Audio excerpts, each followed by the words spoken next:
नमस्कार, मैं हूं कुलजीत यादव और आप देख रहे हैं नेशन स्टार। बात 1946 की है, जब चौधरी राघवेंद्र सिंह ने दिल्ली लैंड एंड फाइनेंस यानी डीएलएफ नामक कंपनी की शुरुआत की थी। पहले तो कंपनी ने दिल्ली में रेजिडेंशियल और कमर्शियल प्रॉपर्टीज़ का डेवलपमेंट किया। उसके बाद सन 1960 के दशक में डीएलएफ ने दिल्ली के बाहर भी अपने पैर पसारना शुरू कर दिया और गुरुग्राम में एक नए शहर को विकसित करने का जिम्मा उठाया। वहीं अगर राघवेंद्र ने इस कंपनी की जड़ें तैयार की तो इसे ऊंचाइयों तक पहुंचाने का पूरा श्रेय उनके दामाद कुशल पाल सिंह यानी केपी सिंह को जाता है। वे डीएलएफ के एमिरेट्स चेयरमैन भी हैं। डीएलएफ आज के समय में देश की सबसे बड़ी रियल एस्टेट कंपनी है, जिसकी कमान इस वक्त केपी सिंह के बेटे राजीव सिंह के हाथों में है। हालांकि केपी सिंह के हाथों में इस कंपनी की जिम्मेदारी करीब 50 साल तक रही। गुरुग्राम में किसानों की ज़मीनों के बीच शीशे की दीवारों और ऊंची इमारतों के चमचमाने का सपना केपी सिंह ने हकीकत में बदल दिया। गुरुग्राम के विकास में डीएलएफ का महत्वपूर्ण योगदान रहा है।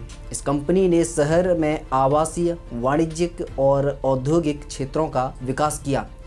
इसके साथ ही उसके प्रोजेक्टों में DLF cyber city, DLF Emporio, DLF prime towers शामिल हैं। इन सब चीज़ों को नामुमकिन से मुमकिन में बदलने का श्रेय सिर्फ केपी सिंह को जाता है। केपी सिंह मूल रूप से बुलंदशहर के रहने वाले हैं। उनकी शुरुआती शिक्षा यहीं एक मदरसे में हुई थी। इसके बाद उन्होंने इंग्लैंड जाकर एरोनॉटिकल से इंजीनियरिंग की पढ़ाई पूरी की और फिर वे भारतीय सेना से जुड़ गए। लेकिन सन 1961 में उन्होंने सेना की नौकरी छोड़कर मोटर और बैटरी बनाने के कारोबार में अपने कदम रखना शुरू कर दिए।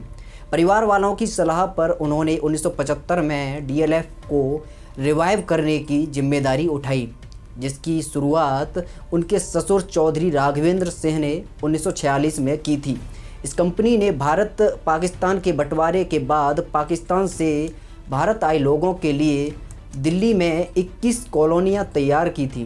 केपी सिंह के लिए सबसे बड़ी चुनौती लोगों से ज़मीन खरीदने की थी, जिसका कारण था कि उनके पास इसके लिए पैसे नहीं थे। हालांकि वे लोगों का भरोसा जीतने में सफल हुए, जिसके चलते उन्होंने डीएलएफ को काफ़ी ऊंचाई पर पहुंचाया।